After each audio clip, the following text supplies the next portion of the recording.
कक्षा 11वीं के सभी विद्यार्थियों का बहुत बहुत स्वागत है।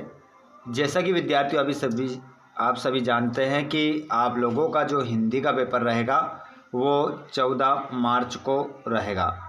14 मार्च हिंदी के पेपर में किस प्रकार के क्वेश्चन आने वाले हैं, कैसा पेपर आपका रहेगा, इस बार पेपर सरल आने वाला है या कठिन आने वाला है। आप सभी जानते हैं कि क्वेश्चन आपके कितने रहने वाले हैं, 23 रहने वाले हैं। हिंदी का जो कोड रहता है 051 रहता है और टोटल पेज 8 रहेंगे इसमें, और 80 नंबर का आपका पेपर रहेगा। सभी प्रश्न करना अनिवार्य रहेगा। प्रत्येक प्रश्न के लिए आवंटित अंक उसके सामने दिखाई देंगे आपको। यहाँ पर ऑब्जेक्टिव टाइप क्वेश्चन यदि आपके सारे सही होते हैं तो आप ऑब्जेक्टिव से ही पास हो सकते हैं। आइए बच्चों, तो बिना देर किए हम स्टार्ट करते हैं।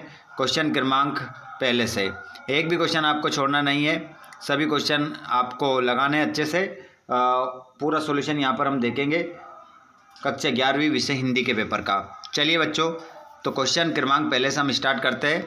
उससे पहले अगर आप चैनल पर पहली बार आए हैं तो चैनल को सब्सक्राइब जरूर कीजिएगा और घंटी बटन को ऑल पर कीजिएगा, जिससे आने वाले वीडियो का नोटिफिकेशन आपको मिल जाएगा।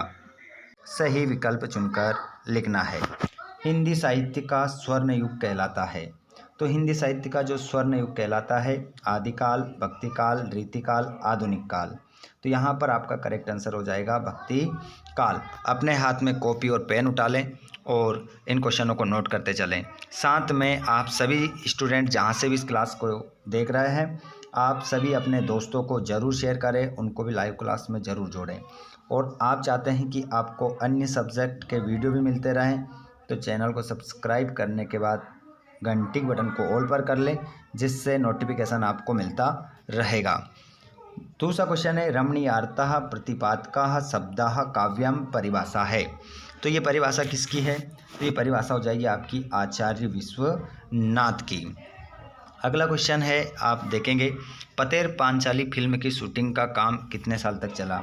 देखिए, पतेर पांचाली फिल्म की शूटिंग का काम चला 1 साल, 1.5 साल, 2 साल, 2.5 साल। तो यहाँ पर आपका सही उत्तर हो जाएगा 2.5 साल। अगला क्वेश्चन, कुचिपुड़ी नृत्य का संबंध किस राज्य से है?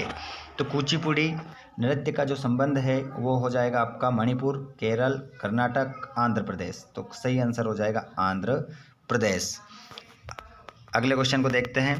क्वेश्चन नंबर आपका अगला है 5वां वाला। क्वेश्चन नंबर 5 है, फूलाना समाना मुहावरे का अर्थ है। देखिए, फूलाना समाना मुहावरे का जो अर्थ है वो हो जाएगा फूल खिलना, अत्यंत प्रसन्न होना, अत्यंत प्रेम करना, अत्यंत दुखी होना। तो यहाँ पर फूलाना समाना मुहावरे का अर्थ हो जाएगा अत्यंत प्रसन्न होना। अनुस्मारक को कहते हैं। तो देखिए, अनुस्मारक को कहते हैं स्मरण पत्र, परिपत्र, टिप्पण या कार्यव्रत। तो इसे कहते हैं हम स्मरण पत्र, इसे कहा जाता है। आगे चलते हैं। ऑब्जेक्टिव आपके हो गए इसके। अब रिक्त स्थान देख लीजिए। रिक्त स्थानों की पूर्ति करके लिखना है। मरसिया का अर्थ होता है, देखिए मरसिया का जो अर्थ होता है लोकगीत, विवाह गीत या शोक गीत। तो इसे कहते हैं हम शोक गीत। शोक गीत आपका आंसर हो जाएगा। अगला क्वेश्चन है, को व्यभिचारी भाव भी कहते हैं। जो आपके संचारी भाव होते हैं उन्हें व्यभिचारी भाव भी कहा जाता है। अगले क्वेश्चन को देखेंगे आप। अगला क्वेश्चन है आपका, रजनी पिछली सदी में एक दशक का बहुचर्चित टीवी धारावाहिक था। तो यहाँ पर हो जाएगा 90 दशक का। और जो कम बोलता हो उसके लिए एक शब्द का हम प्रयोग करते हैं, उसे कहते हैं मितभाषी। मितभाषी कम बोलने वाले को कहते हैं। जो कठोर बोलता है उसे कटुभाषी बोलते हैं और जो मधुर बोलता है उसे मृदुभाषी कहते हैं। अगला क्वेश्चन है, शास्त्रीय गायन की महफिल की होती है। तो शास्त्रीय गायन की जो महफिल होती है वो होती है 3 घंटे की। 3 घंटे की होती है। अगला क्वेश्चन, हिंदी का पहला साप्ताहिक पत्र। हिंदी का पहला जो साप्ताहिक पत्र हो जाएगा वो हो जाएगा उद्दंड मार्तंड। ऑप्शन पहला आपका सही होगा। चलिए अगले क्वेश्चन को देखते हैं। सत्य सत्य में निर्मला पुतुल का जन्म आदिवासी परिवार में हुआ था। तो इसका आंसर आप क्या लगाएंगे? सत्य लगाएंगे। पूरा पेपर का सॉल्यूशन होगा। आप सभी चैनल को सब्सक्राइब जरूर करके रखें। अपने दोस्तों को चैनल को शेयर कर दो, इस वीडियो को शेयर कर दो, ताकि उनकी वार्षिक परीक्षा की तैयारी शानदार हो सके। दोहा का उल्टा करने पर, दोहे को अगर हम उल्टा कर देते हैं तो कौन सा छंद बन जाएगा, तो आंसर हो जाएगा आपका सोटा, सोटा छंद बन जाएगा। ठीक है, तो यहाँ पर कह रहा है दोहों को उल्टा करने पर रोला छंद बनता है, तो यह बात क्या हो जाएगी, असत्य हो जाएगी। ठीक है, क्योंकि हमें पता है सोटा बनता है, ये रोला का कह रहा है, तो असत्य बात है। जामुन का पेड़ कृष्णचंद्र का एक प्रसिद्ध संस्मरण है, जी नहीं, असत्य बात है ये। उपसर्ग किसी शब्द या शब्दांश के पहले प्रयोग होता है, बिल्कुल, इसका आंसर भी आपका सत्य हो जाएगा। गुप्त काल कलाओं का स्वर्णयुग कहलाता है, बिल्कुल सही बात है, इसका आंसर आप सत्य लिख देंगे। डायरी नितांत व्यक्तिक रचना है, बिल्कुल, प्रत्येक व्यक्ति डायरी लिख सकता है। ठीक है, सत्य आंसर हो जाएगा। जोड़ी मिलाएंगे, ठीक है, जोड़ी मिला लीजिए, सही। निर्मला पुतुल, इसको मिलाएंगे आओ मिलकर बचाएं। अक्क महादेवी, तो इसको आप अक्क महादेवी को मिलाएंगे हे भूख मत मचल। बाल मुकुंद गुप्त, विदाई संभाषण। महाकाव्य, सर्ग में बंदी रचना। जलद कहते हैं कमल को। प्रबोध कुमार, प्रबोध कुमार को मिलाएंगे आलो अंधारी। और कूटीकृत, एन कोडिंग। इस प्रकार आपका आंसर हो जाएगा। ठीक है, इस प्रकार आप क्या लगा लेंगे, अपने आंसर लगा लेंगे। अगले क्वेश्चन को अगर आप देखेंगे तो एक शब्द में उत्तर देना है। चंपा क्या छुपा देती है, कागज व पेन आपका उत्तर हो जाएगा। एक खंड काव्य का नाम लिखिए, तो यहाँ पर आप एक खंड का नाम में लिख लेंगे पंचवटी, पंचवटी आपका सही उत्तर हो जाएगा। उपन्यास सम्राट के नाम से कौन प्रसिद्ध है, तो उपन्यास सम्राट के नाम से जाने जाते हैं प्रेमचंद, प्रेमचंद आपका सही आंसर हो जाएगा। जामुन का पेड़ कहाँ गिरा था, सचिवालय, सचिवालय पर गिरा था। सरल वाक्य का एक उदाहरण लिखिए।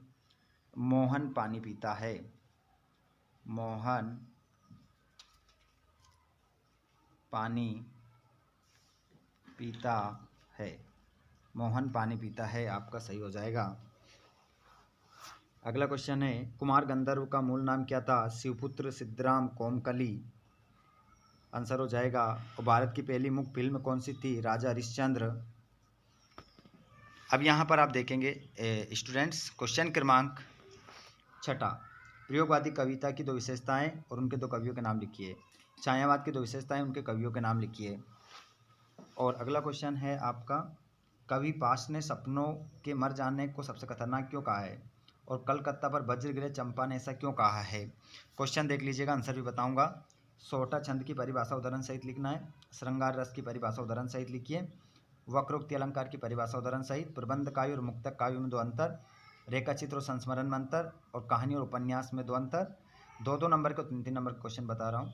भारत की चर्चा नेहरू जी कब और किससे करते हैं, और मियां नसरुद्दीन के व्यक्तित्व की को 2 विशेषता लिखिए। और विज्ञापन लेखन में किन किन बातों का ध्यान रखना चाहिए। और प्रसाद गुण आधारित काव्य पंक्तियाँ लिखिए। राष्ट्रभाषा और राजभाषा में 2 अंतर। लोकोक्ति और मुहावरे में 2 अंतर। अंतर बहुत ज़्यादा आएंगे, ध्यान रखना। लता मंगेशकर जी के गायन की 2 विशेषताएं। नृत्य और नृत्य में क्या अंतर है। डायरी लेखन की 2 विशेषता लिखिए। संचार, जनसंचार माध्यमों के उद्देश्य लिखिए। यहाँ कबीरदास और दुष्यंत कुमार की विशेषताएं लिखना है। 2 रचनाएं, भावपक्ष, कलापक्ष। मुंशी प्रेमचंद की भी विशेषता लिखना है, और शेखर जोशी की लिखना है। किसी एक की लिखना है, इसमें से या इसमें से एक की लिखना है, इनमें से भी एक की लिखना है। और इनकी क्या लिखना है, 2 रचनाएं, भाषा शैली और साहित्य में स्थान। यहाँ भावपल्लवन लिखना है। ठीक है, ये सभी क्वेश्चन के आंसर मैं आप लोगों को बता रहा हूँ, अभी लास्ट तक वीडियो को देखिएगा। ये संदर्भ प्रसंग है। मेरे तो गिरधर गोपाल दूसरों ना कोई, और माँ ने कहा होगा दुख कितना बहा होगा। ये घर की याद पाठ से लिया गया है, भवानी प्रसाद मिश्र ने लिखा है, घर की याद। ठीक है, याद रखिएगा इस पाठ को, घर की याद, भवानी प्रसाद इसके कवि हैं। और ये संदर्भ प्रसंग आपका लिया गया है।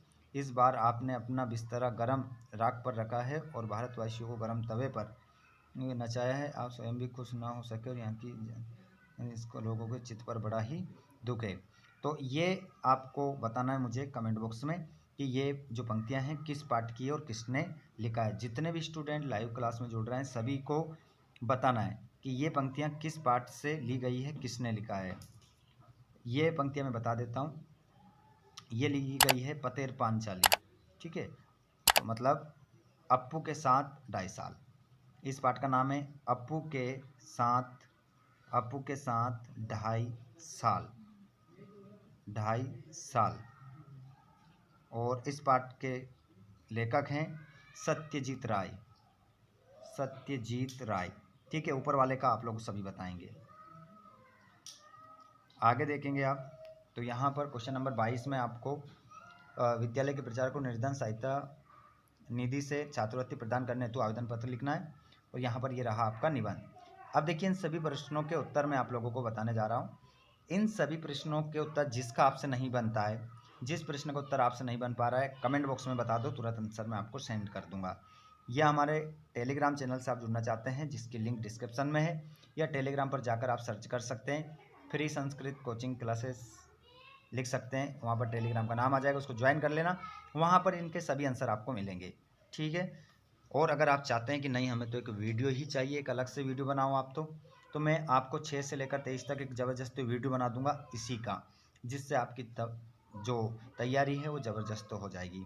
ठीक है, तो आप जहाँ से भी आप इस वीडियो को देख रहे हैं, सभी कमेंट बॉक्स में ज़रूर बताएं कहाँ से देख रहे हैं। और अगर आप चैनल पर पहली बार आएँ तो सब्सक्राइब कर लो, ताकि आपको नेक्स्ट वीडियो मिलता रहे। धन्यवाद, थैंक्स फॉर वॉचिंग, जय हिंद।